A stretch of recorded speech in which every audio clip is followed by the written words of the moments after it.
Gawin tayo, Samsung, nasa 40 inches yata ito. Ang problema niyan ay yan, nagbi-blink lang daw yung ilaw niya. Yan, ganyan lang daw siya, ayaw daw magkaroon ng picture. Samsung, buksan natin. Ito yung model niya, Samsung model 40. Okay, so ito na, nabuksan na natin yung unit. Bali, ito yung kanyang power supply. Tapos mayroon siyang T-con. At ito naman yung kanyang mainboard. So gagawin natin dito dahil nagbi-blink yung ilaw nito. Check natin yung supply kung normal ba yung 13 nito. Okay, so nasaksak na natin siya. Check natin yung 13 nito. Okay, parang bagsak yung supply dito. Ito 22 niya, mayroon. Ito wala, walang supply. Ito wala rin, pero itong 22 wala rin. Ito mayroon 22, pero ito pa-fluctuate. Yan, okay. So bunt natin to. Check natin lahat ng diode kung may short. Lipat tayo sa ohms.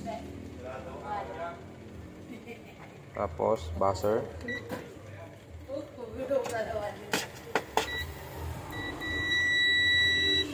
Check natin to. Okay naman.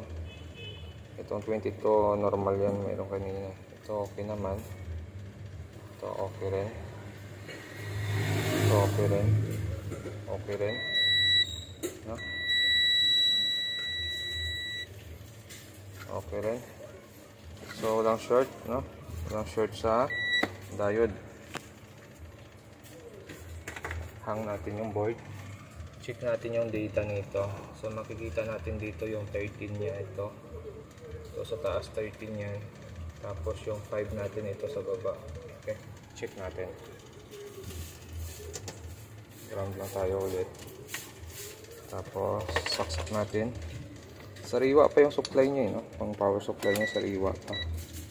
Kaya imposible, parang ito yung dahilan. Okay, 1.8 talaga siya, oh.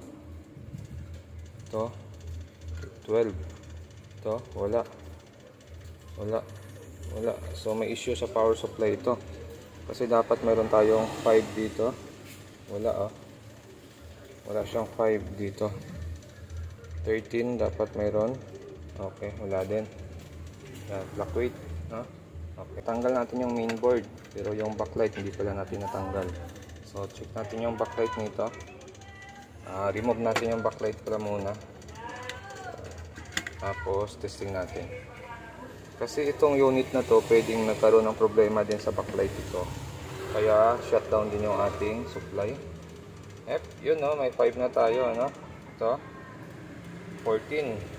Ito 67. Ito 200. Okay, may supply na tayo, present na lahat.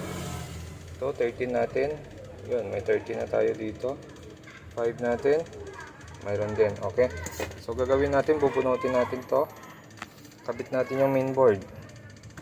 Pwedeng backlight issue ito ang problema niya. Kaya napoprotect yung power supply niya dahil may short yung ilaw natin sa body. Check natin 5 niya, present to. Yan. So okay na yung unit natin, backlight issue. 13, pasok. So baka nag-on na ito. Check natin yung supply. Ayun, no? Oh, umilaw lahat ng ilaw niya. Ibig sabihin, bumukas na ito. So, may 13 na tayo dito. Yan. Saka umilaw na yung tatlong ilaw ng ating T-con. Positive na yan.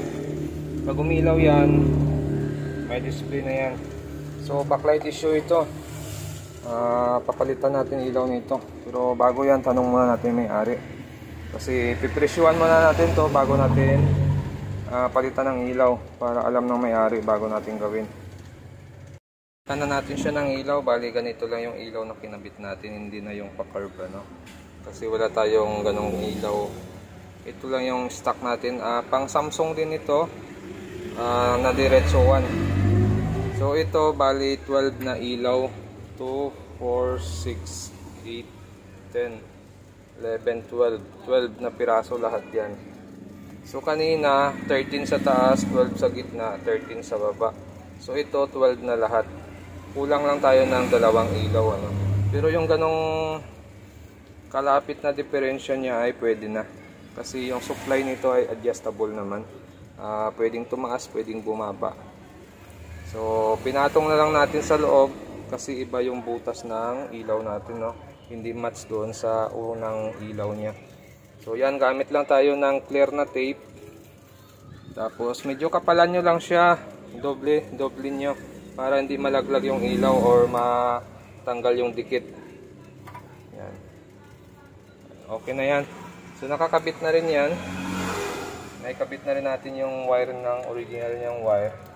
So testing na lang natin, titingnan natin kung okay na yung ilaw natin.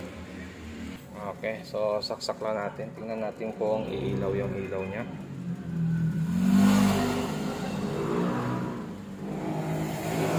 Yun. Okay na. So umilaw na siya, no? Umilaw na lahat. Ayan. Gumana na siya. Okay, bunot natin. So ito na, na-set up na natin siya. Testing natin. Final test na natin ito. Ayan, tumunog na siya. So naka channel 11 siya, no? Yun, no? Okay na, may display na siya at bumubukas na yung unit natin. Set muna natin sa remote, Samsung. So number 9 pang Samsung. Yun, no? Yan, gumagana na siya. Okay? Select tayo ng input. Yan, ayun lang, ayaw mag-function yung AV niya. So yung component niya, black and white yan pag ang component. Dapat AB ang may select natin para colored, ano. Hindi nakakabit daw yung AB nya. Check natin. Yan. So okay na siya. Ayos na.